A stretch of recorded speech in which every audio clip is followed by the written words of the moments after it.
Boom shakalaka, ladies and gentlemen, brothers and sisters around the world. It is your boy Chris Sewell, aka the Esoteric Noetic, aka the Chocolate Nubian Soul Brother from Ghana, West Africa, dropping the wisdomatic truth bombs. Yeah, now, mate, here in Melbourne, Australia, the home of the New World Order. Be sure to like the video, subscribe, click on the bell, tell your friends, tell your mum, drop us some comments, drop us those cryptocurrencies. You know what it is. Thank you for everyone that has been doing so. Let's get it. Oh! Ladies and gentlemen, it is January the 5th, 2022, and mass psychosis is trending like knocking foot, as Dr. Malone would say. Oh! Google, Twitter, all the social media platforms cannot be too happy right now, because what we've been seeing going on over the last few days is insane. Unless you've been under a rock, you probably noticed that on the interwebs, everywhere really, people have been talking about this podcast that is breaking the internet. People have been talking about mass formation psychosis. As Dr. Robert Malone put it, basically European intellectual inquiry into what the heck happened in Germany in the 20s and 30s. You know, very intelligent, highly educated population, and they went barking mad. And how did that happen? The answer is mass formation psychosis. When you have a society that has become decoupled from each other and has free-floating anxiety and a sense that things don't make sense, we can't understand it, and then their attention gets focused by a leader or a series of events on one small point, just like hypnosis, they literally become hypnotized and can be led anywhere. And one of the aspects of that phenomena is the people that they identify as their leaders, the ones typically that come in and say, you have this pain and I can solve it for you. I and I alone, okay, can fix this problem for you. Okay, then they will follow that person through. It doesn't matter whether they lie to him or whatever. The data are irrelevant. And furthermore, anybody who questions that narrative is to be immediately attacked. They are the other.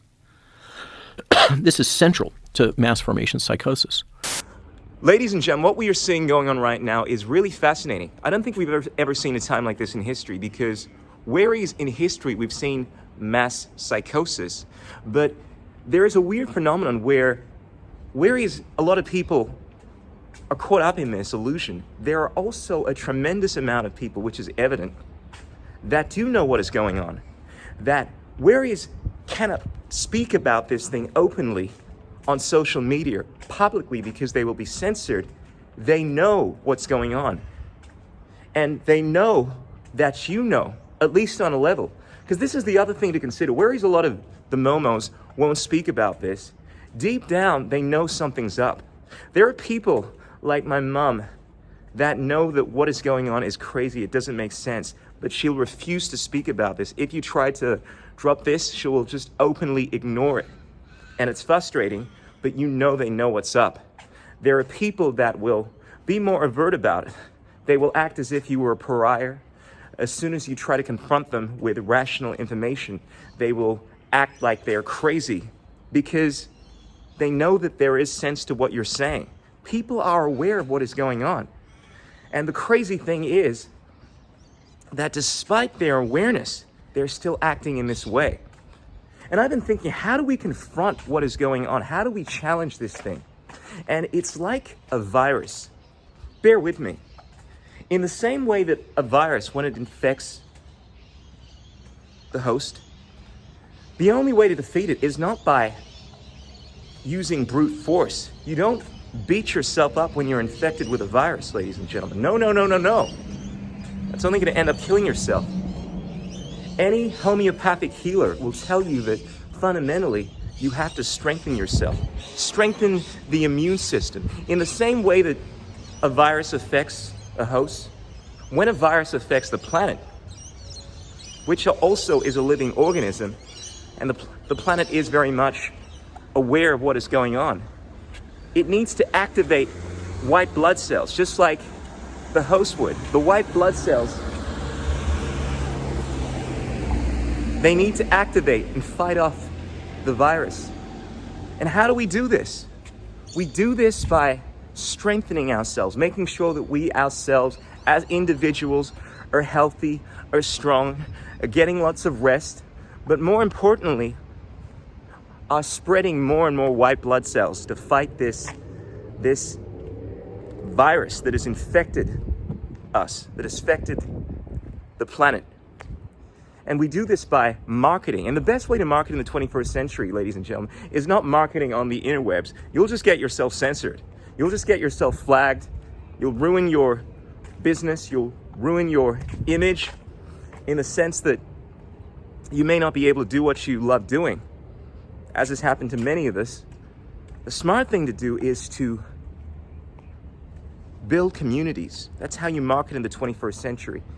You get together like-minded people, communities, whether it's the conscious community, whether it's the vegan community, the scientifically questioning community. I'm talking about the real scientific community, not the scientism community.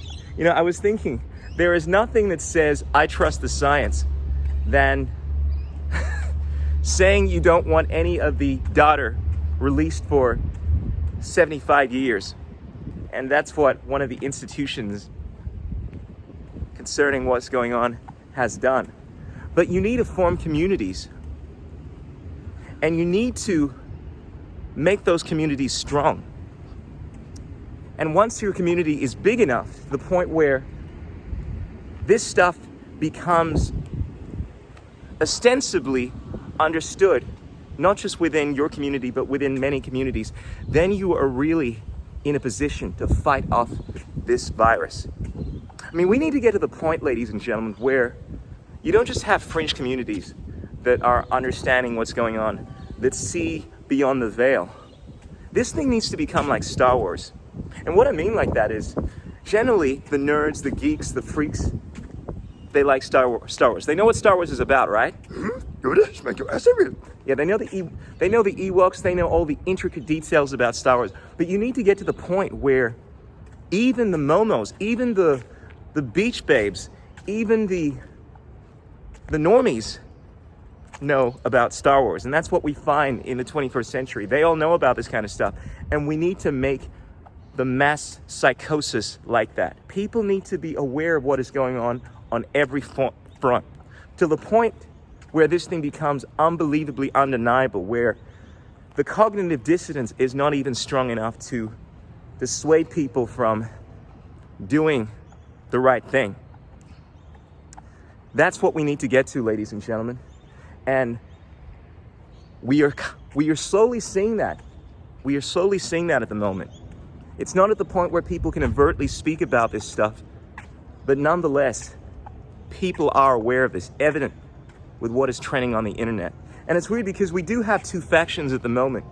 This thing has become very much politicized. It's interesting because you have a look at the Western mentality, historically speaking, and it's typically been about rights. My rights. The rights brigade. Don't tread on me. The libertarian, the natural law. People that value the idea of sovereignty. This has been the basis of the Western civilization. But you also have a look at the indigenous cultures, and rather than having this rights mentality, they've been about obligations, responsibilities to the planet, responsibility to your family. You got to consider other people. And they're both valid. But this is where we get it twisted.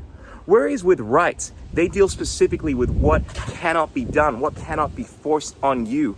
And they deal with the realm of negative rights, not taking something from someone else, not this concept of usufruct that the Western civilization is engaging in at the moment, but the idea of, yeah, look, you can do what you want, but do not harm me, do not directly infringe on my rights, not this safety security stuff, dealing with potentiality and utilitarian ethics where you can sacrifice every pawn, every chess piece on the board in order to attain your goals. It's about individual rights, actual moral principles. And then, of course, where people lose sight of the responsibility thing, the obligation thing, is they Forget that, yes, you need to have responsibilities, obligations. You need to consider about the welfare of other people. But it's something that needs to be done on a personal level. You cannot force this on other people. As soon as you start saying that you have to show consideration to someone and you're willing to use force, the power of the government, in order to implement this, you move into this subjective world where you can constantly be applying obligations on someone, saying that you're obligated to give me your food, you're obligated to give me your wealth, you're obligated to keep me safe. It has to be on an individual level. You cannot force obligations on people. And this is where people generally tend to lose sight of the concept of obligations. And of course, sometimes tend to lose sight of rights, not understanding, not delineating between the meaning behind these things and the importance of both of these ideas is where things have become lost in the 21st century. Because what we are seeing going on at the moment, ladies and gentlemen, is where we have lost sight of the concept of rights and the concept of obligations, to the point where now we are seeing this virus being used to erode our rights, being used to bring about this concept of fake obligation, where you force people to do certain things under the idea of altruism, when any forced altruism is essentially immoral. And that's how we bring about the agenda that we see unfolding in the world. That's why things have gotten crazy. If this thing was just about a virus, the boom shakalaka, then of course it would not be such an issue, because we could all take our appropriate level of risk. But when you bring the political game into the works and you start eroding people's rights, you start bringing about fake obligations where you try to sacrifice people's individual rights under the idea of obligations, forcing these obligations upon them, that's when things get crazy. Ladies and gentlemen, freaks and geeks, brothers and sisters around the world, as I keep saying, the best way to fight against a virus is to build community, is to spread the word, but do it intelligently by forming formations of community. Share mass psychosis, ladies and gentlemen.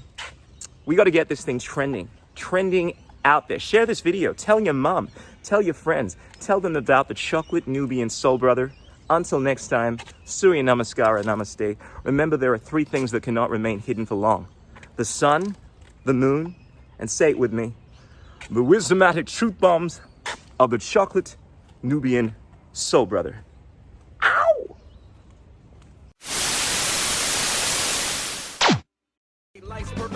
What is liberty? What the?